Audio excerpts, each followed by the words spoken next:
আসসালামু আলাইকুম। দেশ বিদেশের সর্বশেষ স্পোর্টস আপডেট নিয়ে বিয়ন্ড বর্ডার স্পোর্টসের নিয়মিত আয়োজন sports bulletin powered by Sakurazaka Japanese language and cultural centre. আর এই স্পোর্টস আপডেট নিয়ে আপনাদের সাথে আছি আমি সুমাইয়া জাহান সামান্থা। চলুন দেখে নিই আজকের স্পোর্টস আপডেট। এশিয়া কাপে ভারতের 168 রানের জবাবে 127 রানে অল আউট হয়ে 41 রানে হেরে যায় বাংলাদেশ, যেখানে সাইফ হাসান 51 বলে 69 রান করলেও জিততে পারেনি টাইগাররা। অন্যদিকে এ জয়ে ফাইনালে জায়গা করে নিয়েছে ভারত। বিসিবির ভোটার তালিকা নিয়ে আজ 30টি আপত্তি জমা পড়েছে, যেখানে তামিম ইকবালের কাউন্সিলরশিপ নিয়ে জমা পড়া আপত্তিটি করেছেন হালিম শাহ। তবে এ অভিযোগ অস্বীকার করেছেন তিনি। ফুটবলারদের জন্য আন্তর্জাতিক মানের গোল্ডস জিম চালু করেছে বসুন্ধরা কিংস, যেখানে রয়েছে টেকনোজিমের সরঞ্জাম, কার্ডিও সেশন, ক্রাইথেরাপি, কোল্ড প্লাঞ্জ ও সুইমিং পুল সহ রিকভারি সুবিধা। এছাড়া এ জিম জাতীয় দলের খেলোয়াড়দেরও উপকারে আসবে বলে জানান সংশ্লিষ্টরা। আগামী নভেম্বরে ভারতে শুরু হতে যাওয়া জুনিয়র হকি বিশ্বকাপে প্রথমবারের মতো খেলবে বাংলাদেশ। ফলে প্রস্তুতির অংশ হিসেবে মালয়েশিয়ায় কন্ডিশনিং ক্যাম্প ও 4টি প্রস্তুতি ম্যাচ খেলছে দলটি।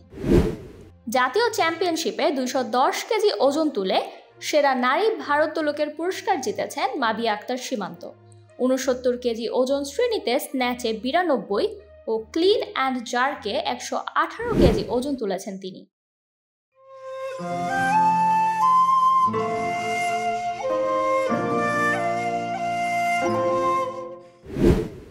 এশিয়ান ফুটসাল চ্যাম্পিয়নশিপ বাছাই পর্বে অভিষেক টুর্নামেন্টে সংযুক্ত আরব আমিরাতের কাছে 8-2 গোলে হেরে টুর্নামেন্ট শেষ করেছে বাংলাদেশ, যেখানে বাংলাদেশের হয়ে 2টি গোলই করেন মোস্তফা চৌধুরী।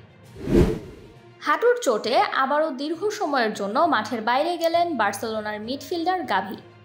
অস্ত্রোপচারের পর তার সেরে উঠতে সময় লাগবে 4 থেকে 5 মাস। এক বিবৃতিতে এই তথ্য নিশ্চিত করেছে লা লিগা চ্যাম্পিয়নরা। লা লিগায় দারুণ নাটকীয়তায় রায়ো ভায়েকানোর বিপক্ষে 3-2 গোলে জয় পেল আতলেতিকো মাদ্রিদ, যেখানে দলের হয়ে হ্যাট্রিক করে দলকে হার থেকে রক্ষা করেন আর্জেন্টাইন তারকা হুলিয়ান আলভারেজ। মেজর লিগ সকারে মেসির 2 গোল ও 1টি অ্যাসিস্টে 4-0 গোলে নিউ ইয়র্ক সিটি এফসিকে হারিয়ে প্লে অফে উঠেছে ইন্টার মায়ামি। এছাড়া এই জয়ের মাধ্যমে ইস্টার্ন কনফারেন্সে 3য় স্থানে অবস্থান করছে দলটি। ব্যক্তিগত কারণে আন্তর্জাতিক ক্রিকেট থেকে সাময়িক বিরতি নিয়েছেন আয়ারল্যান্ডের 19 বছর বয়সী স্পিনার ফ্রেয়া সার্জেন্ট।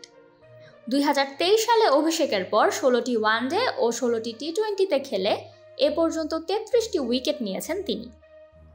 এই ছিল আমার হাতে থাকা সর্বশেষ স্পোর্টস আপডেট। পরবর্তী স্পোর্টস আপডেট দেখার আমন্ত্রণ জানিয়ে বিদায় নিচ্ছি আমি সামান্থা।